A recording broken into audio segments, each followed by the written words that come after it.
Silakan duduk. Selamat pagi Bapak Ibu Saudara yang dikasihi Tuhan. Salam sejahtera bagi kita sekalian. Haleluya. Puji Tuhan ya. Tuhan Yesus baik dalam hidup kita. Dia memelihara kita semua sampai hari ini. Semua kita ada dalam keadaan sehat, diberkati Tuhan ya. Puji Tuhan. Baik, kita kembali kepada kitab Amsal yang sementara ini kita sedang pelajari bersama-sama, masih di pasal 15. Sekarang kita sampai pada ayat yang ke-8. Saya ingin mengajak saudara melihat sampai ayat 11. 8, 9, 10, 11. Mari kita baca bersama-sama ayat-ayat ini. 4 ayat ini kita baca bersama-sama. Kita mulai ayat 8. 1, 2, 3. Korban orang fasik, tetapi doa orang jujur dikenannya. Jalan orang fasik adalah kekejian bagi Tuhan, tetapi siapa mengejar kebenaran dikasihinya. Didikan yang keras adalah bagi orang yang meninggalkan jalan yang benar, dan siapa benci kepada teguran akan mati. Dunia orang mati dan kebinasaan terbuka di hadapan Tuhan. Lebih-lebih lagi hati manusia. Puji Tuhan. Saudara yang kekasih dalam Tuhan, setelah kita melihat beberapa waktu yang lalu dari ayat 7, bagaimana seharusnya bibir ya orang benar itu, bibir anak Tuhan itu ya, ayat 7 yang sudah kita lihat sama-sama. Mulut orang benar, perkataan yang keluar dari bibir, dari mulut orang benar, itu seharusnya adalah perkataan-perkataan yang dikendalikan oleh Roh Kudus. Ya, bukan perkataan-perkataan yang kotor, yang jorok, yang sembrono, yang hanya menyakiti orang yang mendengarkan. Bahkan juga lebih lagi menyakiti hati Tuhan. Tapi biarlah perkataan saudara dan saya adalah perkataan-perkataan yang membangkitkan semangat. Ya, perkataan-perkataan iman, perkataan-perkataan yang penuh dengan firman Tuhan. Memberkati sesama, memberkati diri kita sendiri, dan memuliakan Tuhan. Untuk memiliki perkataan yang seperti itu, seharusnya bibir kita semua ini anak Tuhan, itu harus sudah dikuduskan oleh bara api yang diambil dari atas mezbah Tuhan, seperti yang dialami oleh Nabi Yesaya. Nah, saudara yang kekasih di dalam Tuhan, sehingga dari mulut kita ini keluar hal-hal yang memuliakan Tuhan. Bibir yang belum dikuduskan ya cenderung mengeluarkan hal-hal yang tidak baik. Bibir yang belum disunat ya, bibir yang belum disulut oleh bara api dari atas mezbah Tuhan, cenderung akan mengeluarkan dari perbendaharaan hati yang jahat ini hal-hal yang jahat, hal-hal yang sembrono, hal-hal yang kotor.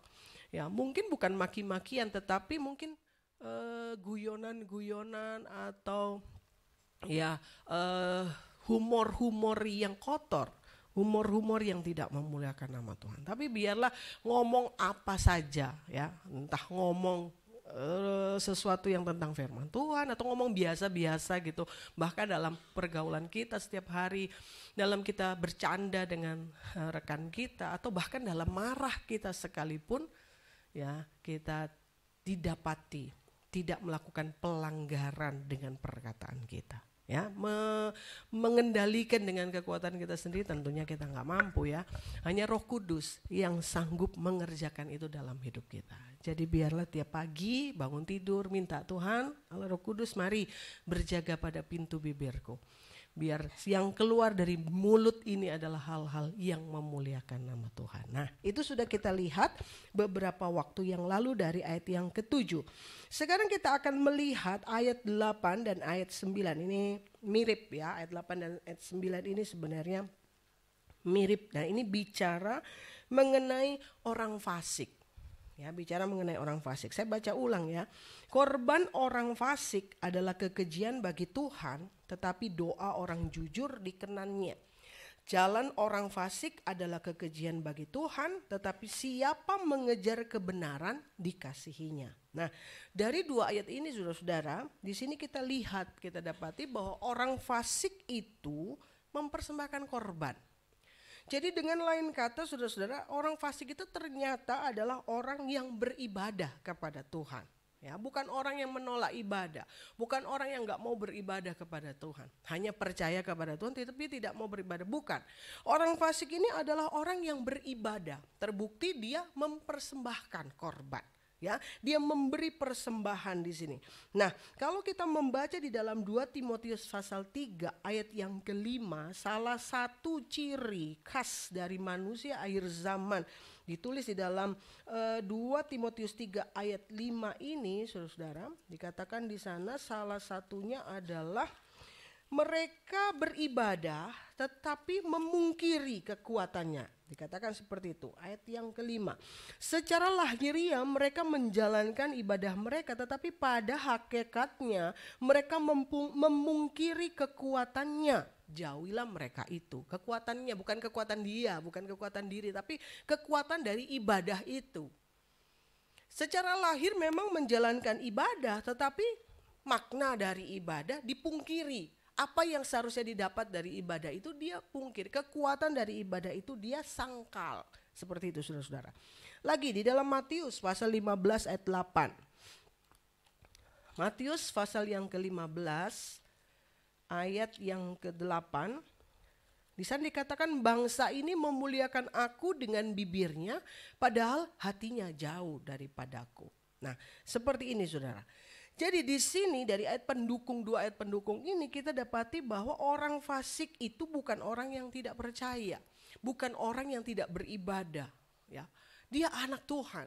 Ya, dia sudah alami anugerah Tuhan. Ya, terima Tuhan di dalam hidupnya. Tetapi saudara-saudara, ya, orang fasik ini seperti yang ditulis tadi. Mereka melakukan hal-hal yang demikian. Jadi saudara-saudara, orang fasik itu ada di kalangan orang percaya. Ada di tengah-tengah orang percaya. Ada di antara anak-anak Tuhan, ada di dalam gereja Tuhan. Kalau saya lihat arti fasik menurut Kamus Bahasa Indonesia, di sana dikatakan bahwa fasik itu artinya tidak peduli.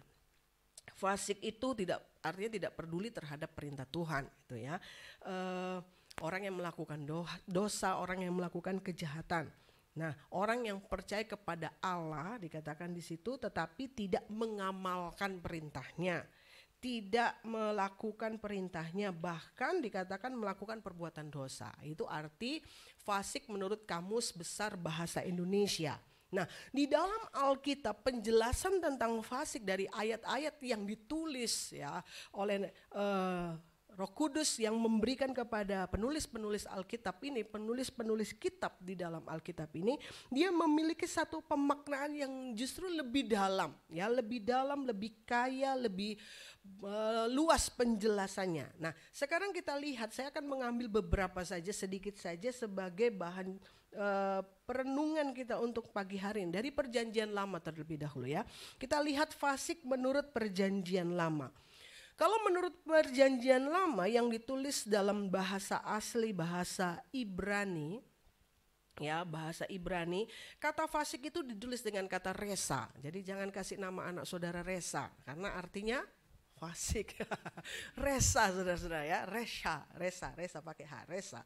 Nah, artinya fasik, artinya itu kejahatan. Gitu ya, artinya kejahatan. Kalau kata kerjanya tentu saja berlaku jahat gitu ya, bertindak jahat. Nah, resa ini diambil dari kata rasa, jadi rasya gitu ya. Jadi jangan kasih nama anak sudah resa atau rasa, artinya itu jahat. Artinya meremukkan, merusak begitu ya, menjijikkan ya, itu melakukan hal-hal yang merusak, melakukan hal-hal yang tidak menyenangkan. Nah, seperti itu saudara ya. Jadi saudara-saudara yang kekasih di dalam Tuhan, dari makna resa atau rasya ini di dalamnya ada pengertian perbuatan, sikap-sikap, kelakuan-kelakuan yang jahat dan segala akibat yang ditimbulkan dari kejahatan yang dilakukan itu. Nah, dalam Alkitab banyak sekali ya menunjuk tentang orang fasik itu adalah orang-orang yang senang berbuat jahat. Orang fasik itu adalah orang yang melakukan tindakan-tindakan yang merusak gitu ya, bersikap atau berlaku buruk kepada orang lain. Nah, seperti itu. Nah, contohnya di sini saya ambil 2 ayat. Yang pertama dari 2 Samuel 22 ayat yang ke-22. 2 Samuel pasal yang ke-22 ayat yang ke-22. Kitab 2 Samuel 22 ayat 22. Apa ditulis di sana? Alkitab saya masih baru saudara, jadi ceket. 22 ayat 22. Ya, sebab aku tetap mengikuti jalan Tuhan dan tidak menjauhkan diri dari Allahku sebagai orang fasik. Kalau dalam terjemahan asli itu sebagai orang rasya. Nah, itu orang fasik, orang jahat gitu ya. Terus lagi 2 Tawarik sekarang 6 ayat 37. 2 Tawarik 6 ayat 37. 2 Tawarik pasal 6 ayat 37. Di sana ditulis, dan apabila mereka sadar kembali dalam hatinya di negeri tempat mereka tertawan, dan mereka berbalik dan memohon kepadamu di negeri tempat mereka tertawan dengan berkata, kami telah berdosa, bersalah dan berbuat rasya. Itu bahasa Ibrani seperti itu, contoh. Ya, masih banyak ditulis dalam perjanjian, tapi saya ambil 2 ini. Jadi saudara-saudara di sini menunjukkan bahwa fasik dan jahat itu di dalam terjemahan Alkitab yang diterbitkan oleh Lembaga Alkitab Indonesia itu disamakan. Penggunaannya bisa ditukar, bisa dipakai sebagai pengganti. Ya, fasik itu bisa diganti dengan jahat, jahat itu bisa diganti dengan fasik, begitu ya. Dan saudara-saudara, perbuatan jahat itu merupakan ciri khas dari orang fasik. Ya, dari orang fasik. Satu lagi Mazmur. Coba kita lihat Mazmur 10. Mazmur pasal 10. Mazmur pasal 10 mulai ayat 2. Di sana ditulis, karena congkak orang fasik giat memburu orang yang tertindas. Mereka terjebak dalam tipu daya yang mereka rancangkan. Karena orang fasik memuji-muji keinginan hatinya, dan orang yang loba mengutuki dan menista Tuhan. Kata orang fasik itu dengan batang hidungnya ke atas, Allah tidak akan menuntut, tidak ada Allah, itulah seluruh pikirannya. Tindakan-tindakannya selalu berhasil, hukum-hukummu tinggi sekali jauh dari dia. Ia menganggap remeh semua lawannya. Ia berkata dalam hatinya, aku tak akan goyah, aku tidak akan ditimpa malapetaka turun-temurun. Mulutnya penuh dengan sumpah serapa dan tipu, dengan tipu dan penindasan. Di lidahnya ada kelaliman dan kejahatan. Ia duduk menghadang di gubuk-gubuk, di tempat yang tersembunyi. Ia membunuh orang yang tak bersalah. Matanya mengintip orang yang lemah. Ia mengendap di tempat tersembunyi seperti singa dalam semak-semak. Ia mengendap untuk menangkap orang yang tertindas. Ia menangkap orang yang tertindas itu dengan menariknya ke dalam jaringnya. Ia membungkuk dan meniarap. Lalu orang-orang lemah jatuh ke dalam cakarnya yang kuat. Ia berkata dalam hatinya, Allah melupakannya. Ia menyembunyikan wajahnya dan tidak akan melihatnya untuk seterusnya. Lihat ya, lebih jelas. Mazmur ini lebih menjelaskan itu loh, kegiatannya orang fasik itu kayak gitu. Modelnya orang fasik itu kayak gitu. Orang fasik itu loh kelakuannya seperti yang dicatat di dalam Mazmur 10 yang sudah kita baca tadi. Ya, ini dari perjanjian lama. Sekarang coba kita lihat di dalam perjanjian baru. Fasik menurut perjanjian baru itu seperti apa? Kalau di dalam perjanjian baru, bahasa asli perjanjian baru itu ditulis dengan bahasa Yunani atau bahasa Gerika. Di sana fasik itu ditulis dengan 3 macam kata. Ya, ada kakos, bukan kakus saudara ya. Kakos, ada poneros, ada paulos. Gitu ya. Itu semua dalam bahasa Indonesia hanya dipakai 1 kata, jahat gitu aja. Tapi kalau dalam bahasa Yunani itu, nah, lawan kata dari jahat, ya kita tahu baik dong ya. Kalau bahasa Yunaninya itu agathos. Nah, itu bagus tuh kalau saudara punya nama, dikasih nama agathos, ya gitu ya. Gitu. Athos, panggilnya si Athos gitu ya, agathos. Nah, karena agathos ini artinya menuruti perintah secara murni, konsekuen di dalam menuruti perintah. Nah, itu kalau dalam bahasa Indonesia cuma baik gitu aja. Kadang-kadang bicara soal baik itu, baiknya kalau tidak ada lagi ya sudah baik gitu ya. Tapi kalau dalam bahasa asli Alkitab tuh baiknya itu, nah baiknya itu dalam hal apa? Dalam hal dia menuruti perintah itu secara murni dan konsekuen. Sedangkan kakos tadi Ya, kakos tadi itu adalah menuruti perintah tapi tidak secara utuh. Gitu. Ya, tidak mencapai target. Nurut sih perintah, tapi yang dituruti enggak semua. Gitu, enggak semua, enggak utuh. Jadi ada sebagian dituruti, ada sebagian enggak dituruti. Ya, itu termasuk fasik, saudara-saudara. Itu termasuk jahat. Ya, lalu ada poneros. Poneros itu melanggar. Udah tahu nggak boleh ditabrak. Nah, biasanya orang ini prinsipnya peraturan dibuat untuk poneros itu fasik itu, saudara-saudara. Ya, jangan punya prinsip yang seperti itu. Peraturan memang dibuat untuk menertibkan, bukan untuk dilanggar. Tapi orang-orang fasik itu dia melanggar perintah. Nah, sedangkan Paulus di sini itu sama sekali nggak melaksanakan perintah. Ya, beda-beda tipis ya. Melaksanakan perintah tapi separuh. Ada perintah tapi dilanggar. Lalu yang ketiga sama sekali nggak melakukan perintah. Ya, sama sekali tidak melaksanakan perintah. Nah, saudara yang kekasih di dalam Tuhan, coba langsung contohnya 2 Korintus 5 ayat 10. 2 Korintus pasal 5 ayat 10.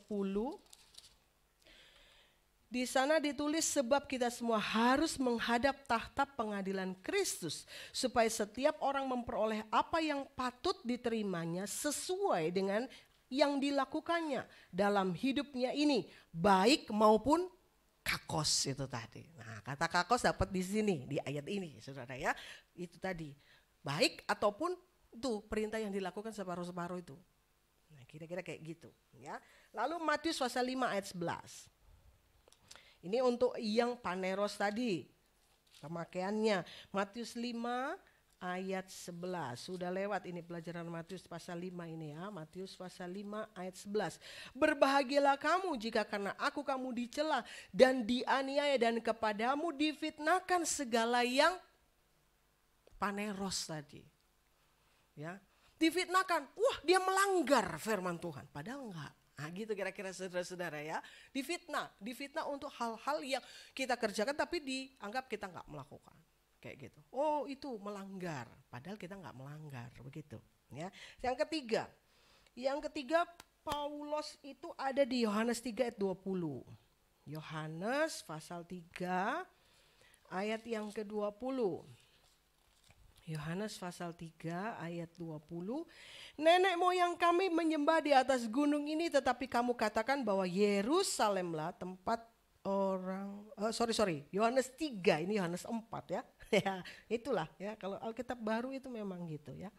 Agak salah-salah sedikit. Sebab barang siapa berbuat jahat membenci terang dan tidak datang kepada terang itu supaya perbuatan-perbuatannya yang jahat itu tidak nampak. Ya, barang siapa berbuat Paulus melanggar atau bukan melanggar, tidak melakukan sama sekali firman Tuhan. Abai, ya, cuek kepada firman Tuhan. Datang firman Tuhan, datang gereja dengar firman Tuhan. Apa firman Tuhan? Diabaikan. Nah, itu disamakan membenci terang katanya. Ya, membenci terang, dia tidak datang kepada terang. Dia tidak datang, dia membenci terang supaya agar kejahatannya itu ya, perbuatannya itu tidak terlihat. Nah, seperti itu saudara-saudara ya. Sebenarnya di dalam bahasa Yunani ini masih ada 2 lagi kata yang dipakai untuk kata fasik. Ada atesmos dan anomos. Ya, kaya sebenarnya bahasa Yunani Ibrani itu kaya ya, khususnya bahasa Yunani Gerika itu kaya sekali ya dengan arti-arti atau kata-kata yang memiliki arti-arti makna-makna yang dalam. Nah, kedua kata ini baik atemos maupun anomos itu diterjemahkan sebagai orang yang tidak mengenal hukum, orang durhaka. Ya, kenapa sampai nggak mengenal hukum? Nggak kenal, karena mungkin datang tapi itu tadi tidak mau mendengar dengan baik, akhirnya nggak kenal, tidak diperkenalkan, bisa saja. Ya, ada orang-orang menamakan diri anak Tuhan tapi nggak kenal kepada hukum Tuhan. Ada orang-orang yang menamakan diri Kristen tetapi tidak pernah tahu perintah Tuhan, ajaran Tuhan itu seperti apa. Karena nggak pernah tahu, nggak pernah baca Alkitab. Mendengar tapi hilang lalu begitu saja. Dan salah satunya itu durhaka. Kalau bicara soal durhaka, ingat ya, manusia durhaka itu siapa saudara-saudara? Yang akan muncul nanti di akhir zaman. Antikris.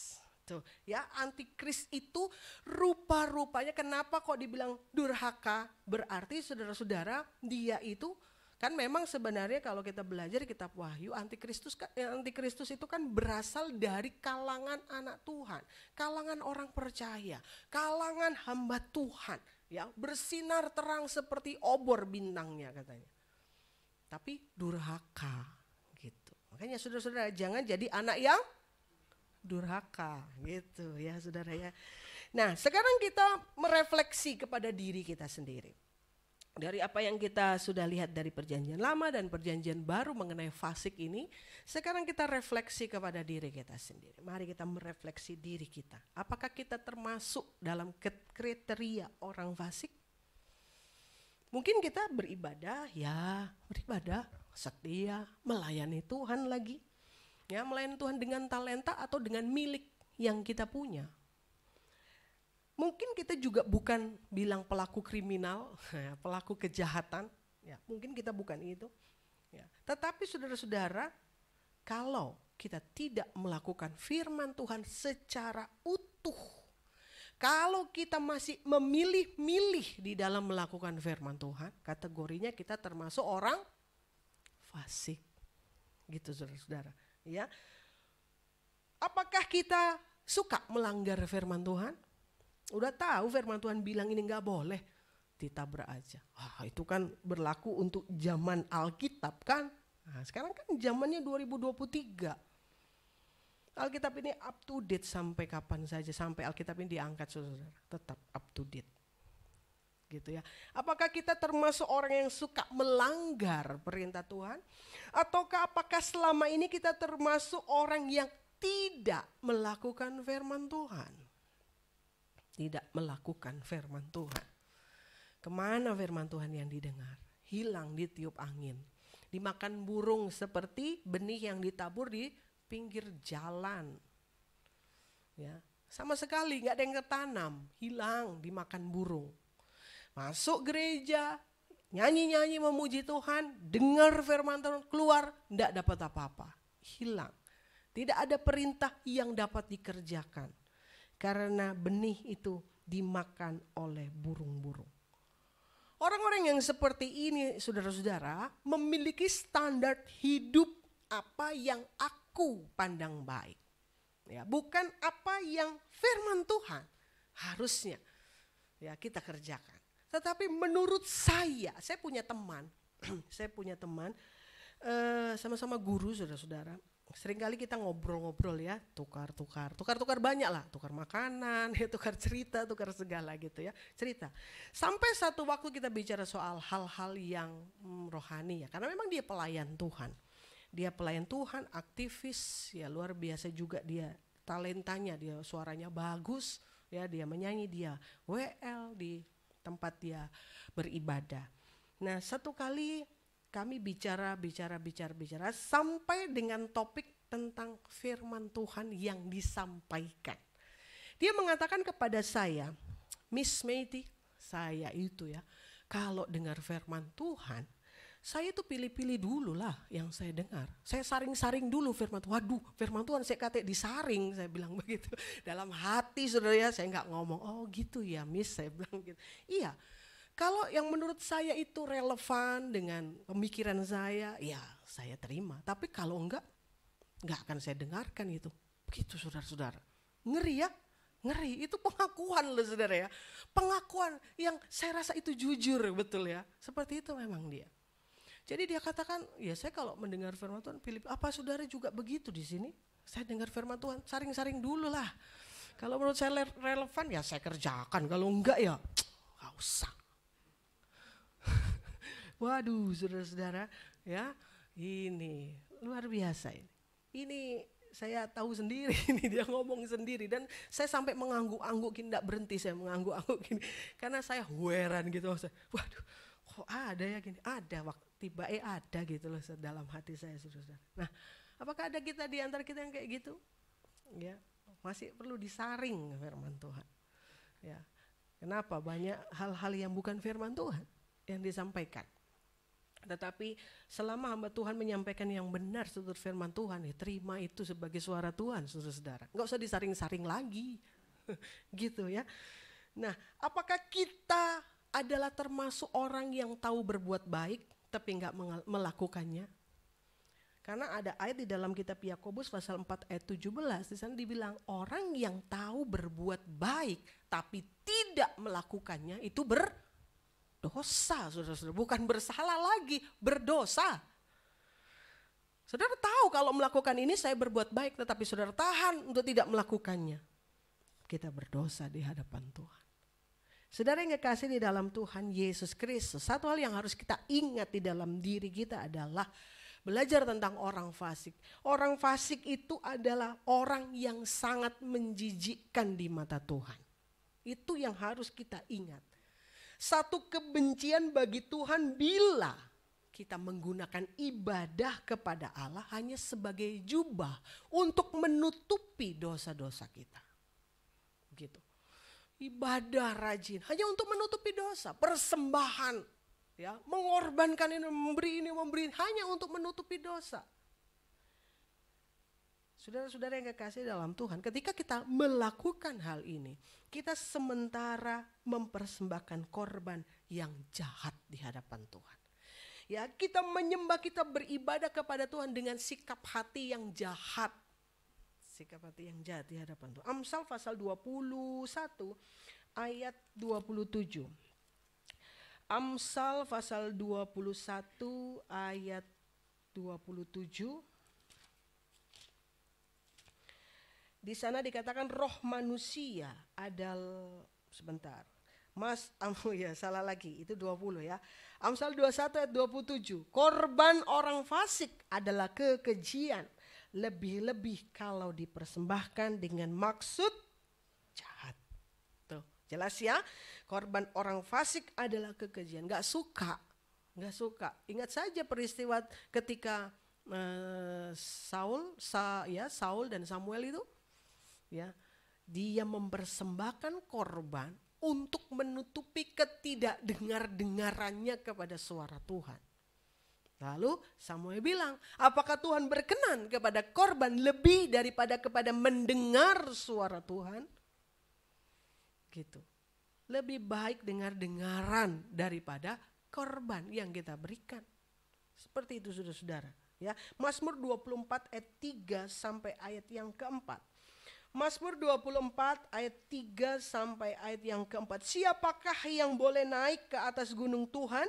Siapakah yang boleh berdiri di tempatnya yang kudus? Kita baca sama-sama ayat 4. Orang yang bersih tangannya dan murni hatinya, yang tidak menyerahkan diri kepada penipuan dan yang tidak bersumpah palsu. Gitu. Layak untuk menghadap Tuhan orang yang seperti ini. Berdiri di hadapan Tuhan mempersembahkan dupa, pujian, penyembahan. Dan itu menjadi satu persembahan yang menyenangkan hati Tuhan. Ketika kita menghadap Tuhan dengan tangan yang bersih, hati yang murni. Bukan orang yang menggunakan mulut kita untuk tipu sana tipu sini. Ya. Bukan orang yang suka sumpah palsu. Sumpah palsu itu lebih kepada menyaksikan hal-hal yang gak benar. Itu ya, sumpah palsu itu saudara-saudara ya. Lagi Yesaya 1. Coba kita lihat di dalam Yesaya pasal yang pertama ayat 11 sampai ayat 15. Kitab Nabi Yesaya pasal yang pertama. Ini contoh nih ya, contoh kasus nih. Yesaya 1, 11 sampai 15. Untuk apa itu korbanmu yang banyak-banyak? Firman Tuhan. Aku sudah jemu akan korban-korban bakaran berupa domba jantan dan akan lemak dan anak lembu gemukan. Darah lembu jantan dan domba-domba dan kambing jantan tidak kusukai. Apabila kamu datang untuk menghadap ke hadiratku, siapakah yang menuntut itu daripadamu? Bahwa kamu menginjak-injak pelataran bait suciku. Jangan lagi membawa persembahanmu yang tak sungguh, sebab baunya adalah kejijikan bagiku. Kalau kamu merayakan bulan baru dan sabat atau mengadakan pertemuan-pertemuan, aku tidak tahan melihatnya, karena perayaanmu itu penuh dengan kejahatan. Perayaan-perayaan bulan barumu dan pertemuan-pertemuanmu yang tetap aku benci melihatnya. Semuanya itu menjadi beban bagiku. Aku telah payah menanggungnya. Apabila kamu menadahkan tanganmu untuk berdoa, aku akan memalingkan mukaku. Bahkan sekalipun kamu berkali-kali berdoa, aku tidak akan mendengarkannya, sebab tanganmu penuh dengan darah. Adakah doa yang gak dijawab oleh Tuhan? Sudah berkali-kali berdoa, siapa tahu di tangannya ada darahnya. Tidak suci tangannya. Ada kejahatan yang sementara disimpan. Ada dosa yang sementara disembunyikan. Ada ketidaktaatan yang sementara dilakukan. Saudara-saudara yang kekasih di dalam Tuhan, mari kita periksa kepada diri kita sendiri. Periksa diri kita sendiri. Bagaimana gaya hidup kita? Apakah gaya hidup kita ini gaya hidup orang fasik? Gaya hidup orang fasik, gaya hidup yang jahat, gaya hidup yang gak takut akan Tuhan. Sembrono hidupnya. Gak takut Tuhan, Tuhan aja gak takut, apalagi nasihat-nasihat dari orang tua, nasihat firman Tuhan. Saudara yang kekasih di dalam Tuhan Yesus Kristus, gaya hidup fasik, suatu kondisi di mana seorang melakukan apa yang tadi saya katakan di awal. Melakukan apa yang baik menurut pandangannya sendiri, sekarapnya sendiri. Nah, itu bahasanya. Orang yang hidup sekarapnya sendiri, bukan sekarapnya Tuhan, bukan, tapi sekarapnya sendiri. Tuh. Apa yang dia mau. Begitu Saudara. Kalau boleh Tuhan yang menyesuaikan dengan saya. Kira-kira begitu Saudara-saudara .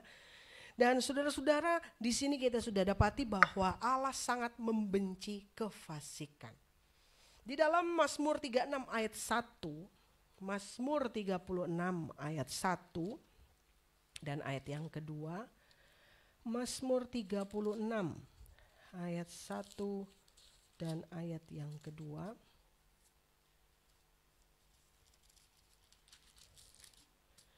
Untuk pemimpin biduan dari hamba Tuhan, dari Daud. Dosa bertutur di lubuk hati orang fasik.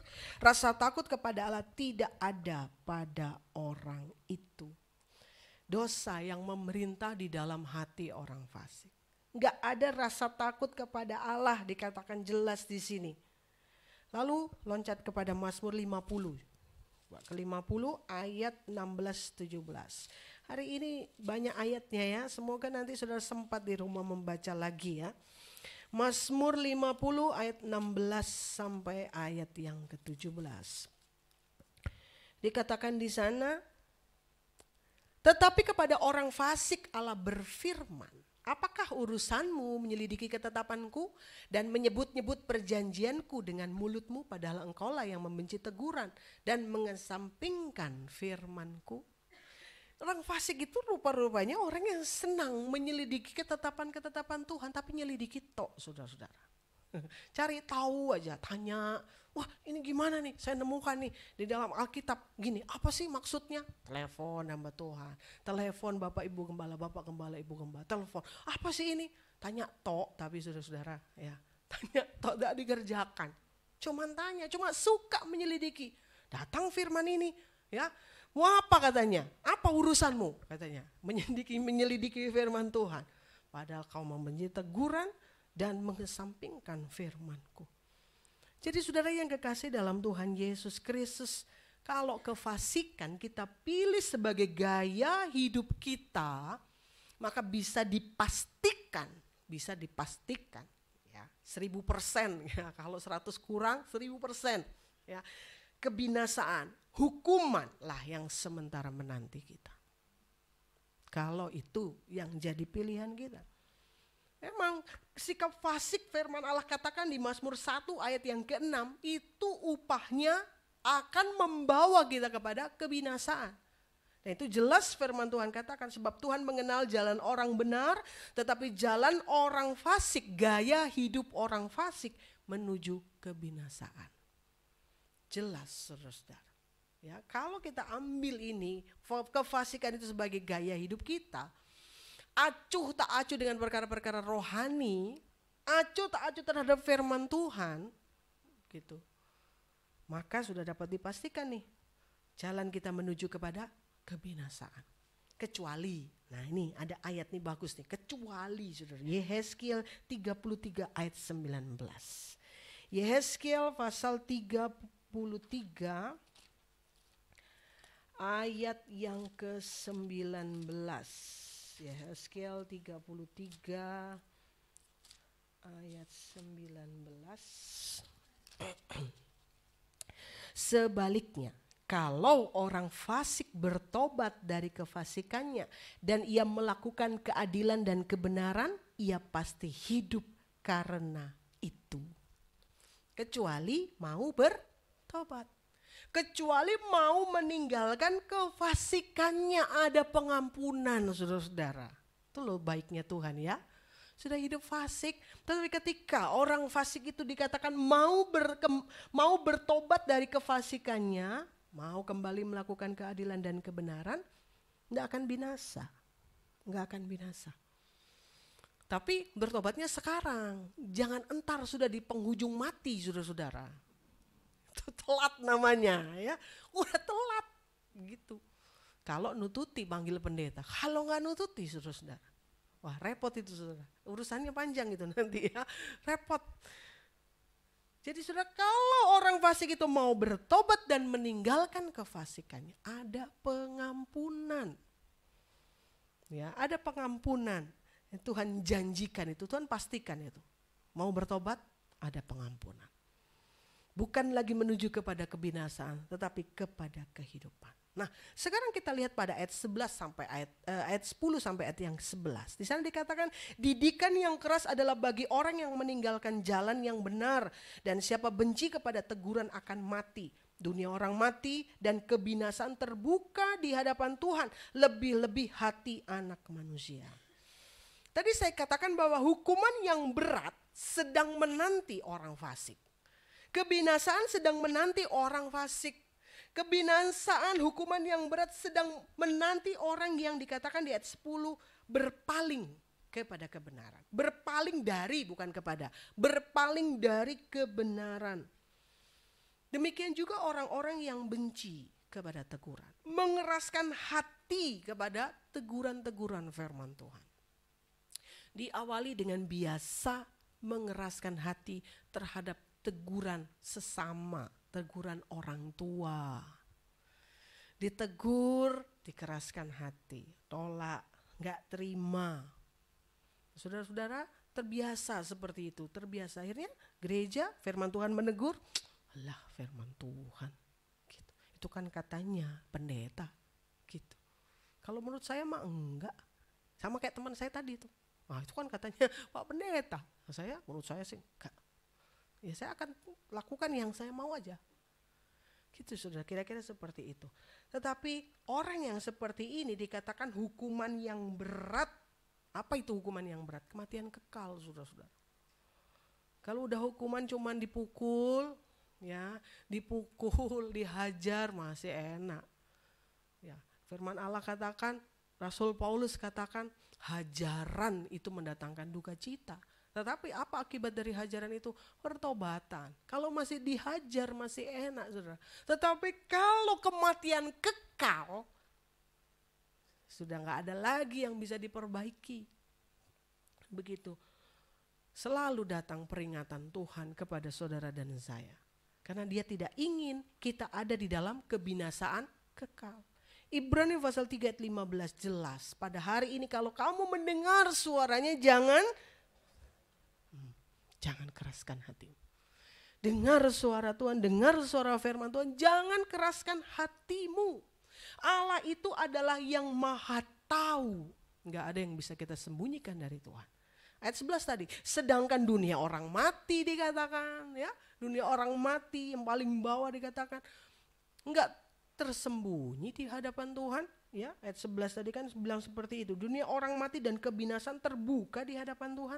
Apalagi hanya hati kita, hati anak manusia, nggak bisa. Tidak ada yang kita bisa sembunyikan. Mau sembunyikan dosa kita di mana? Dalam hati kita yang paling dalam ada dosa yang belum dibereskan, Tuhan tahu. Kenapa? Karena Yeremia 17 ayat 10 dikatakan apa? Tuhan itu menyelidiki hati. Begitu. Ya, Tuhan menyelidiki hati, Tuhan menguji batin. Dia akan memberikan balasan kepada setiap orang setimpal dengan tingkah langkahnya, setimpal dengan perbuatannya. Mazmur 139 kalau saudara baca ayat 1 sampai ayat 10. Di sana ditulis tentang kemahatauan Tuhan. Di sana pemazmur mempertanyakan, ya, kemana aku bisa pergi menjauhi rohmu? Ya, engkau menyelidiki dan mengenal aku. Pemazmur katakan seperti itu. Mau sembunyi di bagian mana? Mau lari kemana? Mau daki ke langit? Ada Tuhan di sana. Mau dikatakan taruh tempat tidurnya di dunia orang mati? Bisa, Tuhan tahu ada di situ kok. Enggak bisa ada yang tersembunyi. Apakah masih mau simpan rapat-rapat di dalam hati dosa itu, saudara-saudara? Enggak ada gunanya kan? Enggak ada gunanya. Mending dibuang, diakui di hadapan Tuhan. Datang kepada Tuhan minta ampun. Katanya, orang yang mau mengakui kesalahannya itu disayang oleh Tuhan. Itu firman Tuhan katakan demikian. Saudara yang kekasih di dalam Tuhan, kiranya saudara dan saya didapati sebagai orang-orang yang menyenangkan hati Tuhan. Amin. Memiliki gaya hidup takut akan Tuhan. Bukan gaya hidup fasik yang menyebalkan hati Tuhan. Janganlah saudara-saudara. Kadang kita lihat orang ya, kalau tingkahnya itu ya melakukan hal-hal yang sekarapnya sendiri itu, ya. Saudara pernah bertemu dengan orang yang sekarapnya sendiri? Pernah nggak ketemu dengan orang yang karepi dewek? Pernah? Sebel nggak? Pastilah ya, walaupun dalam hati saudara ya sebel lah. Walaupun sudah nggak bilang sebel, apalagi Tuhan gitu loh kira-kira saudara-saudara ya. Lihat tingkah pola kita yang semau kita sendiri. Diajari nggak nurut, ya, dikasih tahu nggak denger-dengeran. Nah itu. Terus datang lagi sok suci di hadapan Tuhan.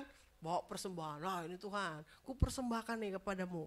Padahal masih tersimpan di dalam hatinya hal-hal yang jahat dalam diri. Tangannya penuh dengan darah, tetapi bawa persembahan kepada Tuhan. Wah ini persembahan ini menopang pekerjaanmu loh Tuhan. Gitu.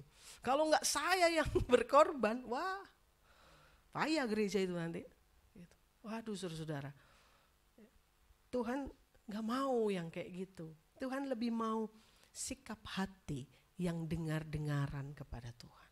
Gaya hidup yang takut akan Tuhan. Ya, hidup di dalam jalan-jalan kebenaran Tuhan. Nah, kepada orang yang mau hidup di jalan-jalan kebenaran Tuhan, Tuhan pasti akan menunjukkan kemurahannya.